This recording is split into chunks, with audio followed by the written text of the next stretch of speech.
안녕하세요. 교통사고 전문 보상과 배상 TV입니다. 이번 사고에서 눈에 띄는 점 어떤 게 있을까요? 결국은 뒷차가 다 책임져야 되는. 명백하게 무과실이 나와야 되는 사고입니다.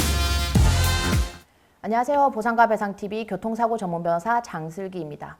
보통 제 주위에서 흔하게 묻는 질문 중에 하나가 나 교통사고 났는데 언제 보험사랑 합의하는 게 제일 유리해? 그런 질문을 하거든요. 그래서 오늘은 그 부분에 대해서 말씀드리려고 하는데 교통사고로 가볍게 다친 경우와 많이 다쳐서 중상을 입은 경우로 나눠서 설명드려볼게요. 보험사랑 언제 합의를 해야 되냐? 이 질문에는요, 모든 피해자들이 두 가지 고민이 생깁니다. 일단 그게 뭐냐면요, 합의금을 많이 받는 방법을 선택할 것이냐, 아님 합의금보다 치료를 그냥 쭉 계속 받는 것을 우선적으로 할 것이냐. 자, 이건 아셔야 돼요. 처음부터 의료보험으로 처리하지 않고 자동차 지불보증으로 만약에 치료를 받은 경우에는요, 나중에 의료보험으로 전환하기가 힘들어요. 그래서 만약 자기가 의료보험으로 치료를 받고 싶다, 그렇게 생각하시면요, 교통사고 후 처음 치료를 받을 때부터 의료보험으로 치료를 받으셔야 돼요. 보험사랑 합의를 하고 나서 내가 계속 치료가 필요하네, 그래서 병원을 갔고 내 돈으로 치료비를 계속 내야 되는 상황이 되면요, 그때 돼서 의료보험이 엄청 아쉬워져요. 왜냐하면 의료보험이 적용이 안 되면 일반 수가로 치료비를 내야 하는데요, 이 일반 수가는 의료보험 수가보다 한 4배 정도 치료비가 비싸거든요. 그러니까 이걸 꼭 감안해서 보험사랑 언제 합의해야 될지, 또 처음부터 내가 그냥 의료보험으로 치료받을지 이걸 먼저 결정하셔야 돼요. 자,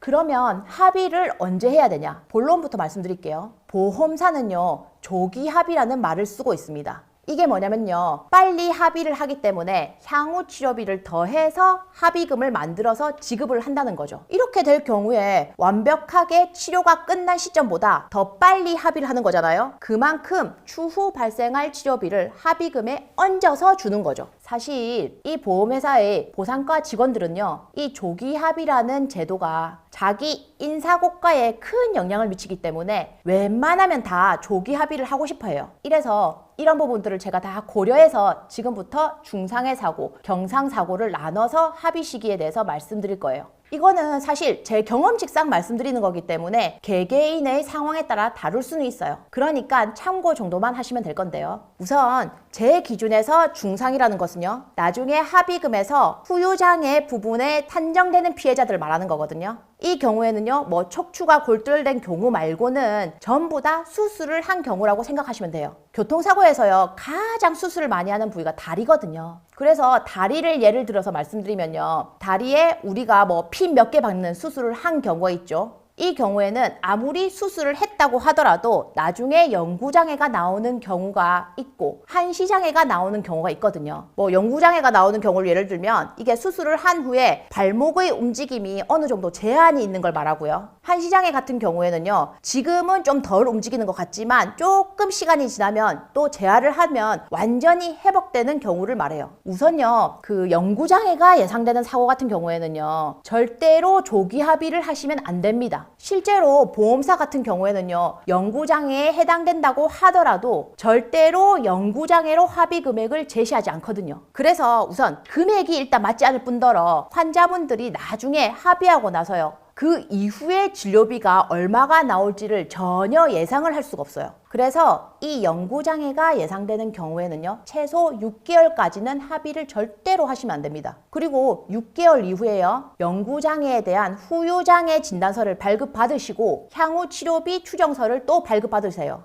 그래서 이 금액을 전액 보험사가 인정을 했을 때 합의를 하시면 되고요. 만약 그 금액을 인정하지 않는다고 하면은 차라리 소송을 가야 된다는 거예요. 자, 영구장애에 대해서는 이렇게 하시면 되고요. 다음은 한시장애인데요. 내가 한시장애인지 영구장애인지 애매하다, 이럴 경우에는요, 의사한테 물어보면 바로 답이 나옵니다. 솔직히 우리가 뼈의 중간이 딱 부러졌어요. 그래서 핀 한 개 받고 6개월 되면 완전히 뼈가 붙어서 움직이면은 전혀 문제가 없을 정도가 되거든요. 그 정도 부상이라면은 굳이 6개월까지 기다릴 필요가 없습니다. 돈만 더 준다고 하면요, 조기 합의하고 끝내도 상관없어요. 한시장에는요, 보통 3년에서 한 7년 정도의 기간을 보거든요. 근데 그 기간에 대해서 장애를 인정받고 향후 치료비에 대해서 전부 다 받았다? 물론 이 향후 치료비는 일반 수가로 계산되겠죠. 그리고 그 금액을 전부 다 보험사가 인정을 했다. 그러면요, 합의를 해도 관계없습니다. 대신 이 조기 합의를 할 때는요, 충분히 조기 합의에 대한 이점이 있을 때 하는 거지. 아니 내가 치료 전부 다 받고 나중에 6개월, 1년 지나서 합의하는 거랑 그 금액의 차이가 별로 안 난다. 이렇게 자기가 판단이 되면은 굳이 조기 합의를 할 필요가 없다는 거예요. 우리가 이 중상에 대해서는요, 연구장애든 한시장애든 본인이 판단하기가 힘들 거거든요.